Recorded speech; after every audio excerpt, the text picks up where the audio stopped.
그러면 어떻게 준비할 것인가? 국내는 물론 국제사회의 지지와 참여를 얻기 위해 다양한 접근이 필요합니다. 먼저 사회적 관심과 여론을 형성하기 위해서 유엔 제휴사무국이 왜 필요한가를 설명하고, 국제사회의 관심과 참여를 끌어내기 위해서 유엔 사무국의 유치를 위한 국제사회의 역할은 어떻게 할 것인가, 협력을 어떻게 할 것인가, 이런 부분을 설명을 해야 됩니다. 또 유엔 관심과 참여를 얻어내기 위해서는 유엔 제휴 사무국의 세부 청사진을 제시해야 됩니다. 이렇게 범국민 운동으로 전개하기 위해서 정부, 지자체, 종교단체, 사회단체, 그런 모든 단체들의 통합 추진위원회를 결성해야 될 것입니다. 그래서 우리의 국민의 의식이 전환되어야 됩니다. 우물 안에 개구리식 의식을 가지고서는 지구 공동체 의식을 창조해낼 수가 없습니다. 우리는 공무원이 100만이고 군인이 60만입니다. 그러다 보니까 쉽게 사는 문화, 따라 사는 문화는 대단히 익숙되어 있는데 스스로 찾아 사는 문화, 창의적인 문화는 대단히 인색하다고 하는 것입니다. 정이 많고 따뜻한 사회이기는 하지만 도전 정신이 없고 단일 문화의 틀 속에 살다 보니까 내 생각과 다르면 적으로 보는 거예요. 어떤 사건이 발생하면 이 사건을 어떻게 합리적으로 해결할 것이냐 이렇게 생각하기보다는 이거 누구 책임이냐? 자기 책임이라고 한다면 핑계를 대고 변명하고 적폐를 만들고 또 배거리 전략을 세우고, 우리는 우리 자신도 모르는 사이에 2조 500년의 사색당파의 근성이 우리 몸에 배어 있는지도 모릅니다. 진보와 보수의 싸움, 경상도 전라도 지역적인 싸움, 사분 오열 분열되어서 이런 나라가 어떻게 발전할 수가 있겠느냐, 그런 겁니다. 열린 사회에 우리의 의식이 전환되어서 늘 도전정신이 우리에게 필요하다. 자신이 책임지는 문화, 봉사를 통해서 자신을 실현시킬 수 있는 용기, 온 국민이 에너지로 함께 모아서 유엔 제휴 사무국을 유치하자고 하는 응집된 국민정신이 나와야 된다. 그것이 바로 똑똑한 국민, 위대한 국민, 세계적 국민의 의식으로 전환되어야 한다고 하는 것입니다. 누가 준비할 것이냐? 우리가 준비해야 된다. 혹자는 우리가 열심히 유엔 사무국 유치를 활동하면 유엔이 사무국을 지어줄 것이다, 이렇게 생각하시는 분도 있는데 그렇지 않습니다. 사무국은 우리 힘으로 지어야 됩니다. 뿐만 아니라 그래야만이 유엔을 선도해 나가는 대한민국이 됩니다. 재정적인 문제도 우리가 해결해야 됩니다. 국민의 성금이나 지원금을 통해서 나, 너, 우리 할 것 없이 온 국민이 함께 협력해서 이 문제를 이뤄내야 됩니다. 저는 유엔 제휴 사무국 유치를 위한 후원금 제도를 마련했으면 좋겠다고 생각을 합니다. 여러분, 이 프로젝트는 이익이 창출되는 프로젝트이기 때문에 관광벨트라든지 또는 자유도시를 만든다든지 이럴 때 펀드 투자를 해서 이익을 함께 공유하는 그런 제도를 함께 생각해 봤으면 좋겠다 생각을 합니다. 또는 유치를 위한 주요 활동들, 이렇게 중요한 활동들을 해서 우리는 100만 서명운동도 하게 되고 또 국제 컨퍼런스 회의를 하기도 되고 또 심포지엄이나 강연을 통해서 너 나가 아닌 우리 모두가 평화운동에 동참하자는 것을 우리가 활동을 해왔습니다. 발트 리햄 전 캐나다 주재 오스트리아 대사입니다. 오스트레일리아에 사무국을 유치할 때 현격한 공로를 세웠던 분이 발트 리햄 대사였습니다. 2년 전에 기원절 때 우리나라에 와서 강의를 했었는데 그 내용은 이런 것이었습니다. 사무국의 정체성을 확립하라. 그리고 어제를 무엇으로 할지, 어떤 것에 집중할지를 정확하게 설명하고 기존의 기구들과 어떻게 교류할 것인지, 한국이 전 세계를 위해 어떤 일을 하고 싶다고 하는 정확한 설명을 하라고 이야기를 해 주었습니다. 그래서 그때 크리스토퍼 힐이라든지 댄 버트라든지 이런 세계적인 지도자들이 제5 한국 사무국을 위해서 그 유치 활동을 위해서 백그라운드가 되어줘서 오늘 또 저희들 통해서 활동을 하고 있습니다. 문제가 있습니다. 오늘 남북한이 합의해서 유엔 사무국을 만들어내면 얼마나 좋겠습니까만 북한이 응해오지 않을 때 분단국의 한계를 어떻게 뛰어넘을 것이냐, 더 그 많은 재정적 문제, 국민의 후원금은 충당할 수 있을 것인가, 손익 계산의 문제는 연차적으로 해결할 수 있는 계획이 되어 있는가, 또 승인 절차에 있어서 여론을 형성하고 지지를 받고 참여하고 또 회원국들의 지지를 받아서 유엔이 결정할 때까지 이 장기 계획에 대한 부분을 가지고 있는가. 그래서 로드맵을 만들어서 쉬운 것부터 할 수 있는 것부터 차근차근 준비해야만 될 것입니다. 고용 없는 성장에 직면한 한국 경제가 탈출구가 없다고 이야기합니다. UN 제5사목을 유치하면 한국 경제의 희망의 탈출구가 생길 것이다 라고 저는 확신을 합니다. UN 제5사목 유치 효과는 우리가 유치하게 되면 대한민국은 국제적인 위상은 높아질 것이고 한국의 제품의 브랜드의 가치는 상승할 것입니다.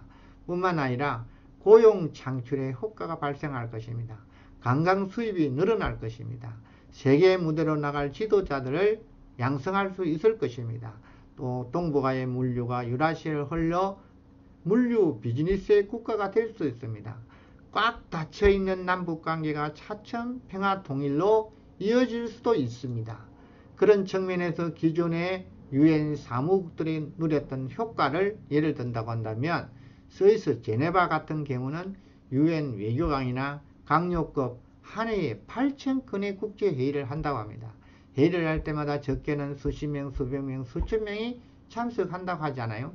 8,000명이 참석한다면 8,000회를 한다고 한다면 6,400만 명이 스위스를 방문하는 결과가 될 것이고 그러다 보니까 스위스가 만들어내는 롤레트 시계가 값이 안 나갈래야 안 나갈 수 없지 않겠어요? 또 미국의 월스트리트가가 국제금융의 중심 주소가 될 수밖에 없는 것은 UN 본부가 뉴욕에 있거든요. 그런 효과를 가져왔다고 하는 것이죠.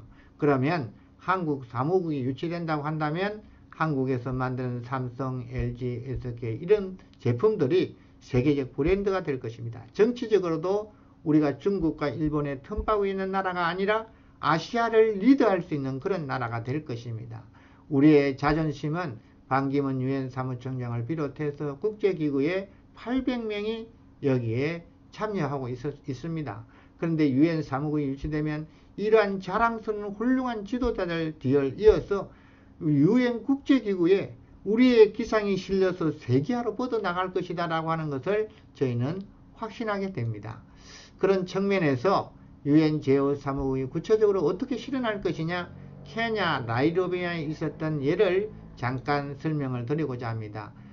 이 나이로비의 사무국을 인정받기 전에 먼저 유엔 환경기구를 만들고 유엔 주구계획기구를 만들어서 이 기구가 유엔으로부터 그 실적을 인정받아서 그리고 이 사무국이 인정받고 그리고 유엔 기구인 유니세프나 유네스코나 이런 26개 기구가 동참을 함으로써 사무국이 형성되었습니다. 그렇다면 우리나라도 역시 마찬가지로 사무국 인정을 받기 전에 녹색성장기구나 유엔 거버넌스 센터를 통해서 국제적으로 우리가 인정을 받아야 되는데 이미 이 본부가 우리나라에 있고 국제적으로 그 실적을 우리는 인정받고 있습니다. 이 녹색성장기구는 이 대한민국이 주도에 출발한 국제기구입니다. 또 거버넌스 센터는 유엔과 한국정부가 합작한 기구로서 유엔 사무국 산하기구로 최초의 본부를 대한민국에 두고 있습니다. 또한 중앙정부 차원에서의 한국의 국제기구의 유치 현황들입니다. 또 지방정부 차원에서의 한국 국제기구의 유치 현황들입니다. 이런 것들이 유기적 관계를 가지면서 대한민국의 사무국 승인을 받게 되면 이런 유기적 관계가 바로 우리 대한민국의 사무국의 역할을 수행하게 될 것이다 라고 하는 것입니다. 그런 측면에서 유엔 사무국 유치를 하면 여러 가지 일들이 많이 있을 수 있겠지만 저는 환상의 도시를 만들어야 된다 이렇게 이야기를 하고 싶습니다. 여러분 판문점에 유엔 사무국이 있다면 세계적 수준의 엘리트 공무원들이 누가 여기에 와서 근무를 하려고 하겠습니까? 그래서 이 환상의 도시를 만들어야 된다. 세계 최고의 문화 도시를 만들어서 최고의 엘리트들이 여기에 와서 근무하고 싶고 오고 싶고 또 하고 싶은 그러한 도시를 만들어야 됩니다. 이 도시는 기존의 도시와는 다릅니다. 자동차 시스템으로 되어 있는 것이 아니고 이건 전자 시스템으로 되어 있어서 불편함이 없도록 되어 있는 21세기 환상의 꿈의 도시가 설계되어야 된다라고 이야기를 하고 싶습니다. 그래서 이 청사진은 자유평화도시, 그래서 가칭 유평시라고 하는 이야기를 하고 싶습니다. 물론 정부에서 개성공단의 5배 되는 산업단지를 조성하기는 했지만 반드시 여기에 하자 그런 뜻은 아닙니다. 그러나 인구 10만에서 20만 정도의 이 서울에서 유평시까지가 30km입니다. 이 유평시 안에다가 유엔 제5사무국을 유치하는 계획입니다. 그래서 이 관광계획 프로젝트가 만들어져서 설악산, 금강산, 백두산을 연결하는 백두산 관광벨트와 철원, 설악산, 금강산을 연결하는 세계 평화공원의 중심지에 유평시가 있고 이 유평시 안에 제5사무국이 있게 될 것입니다. 그래서 이 청사진은 교통의 인프라, 관광의 인프라, 교육의 인프라, 문화시설의 인프라가 있을 수 있습니다. 그러나 오늘은 교통의 인프라, 이 하이퍼루프 시스템입니다. 자기 부상 열차가 시속 300km를 달립니다. 초전도체 고속열차가 시속 600km를 달립니다. 근데 하이퍼루프 1의 시스템은 열차가 시속 1200km를 달립니다. 비행기 속도보다 훨씬 더 빠릅니다. 이 하이퍼루프 1은 서울에서 유평시까지 운행될 것입니다. 거리는 30km, 시간은 5분, 서울에서 유평시까지 10분이면 왕복이 가능합니다.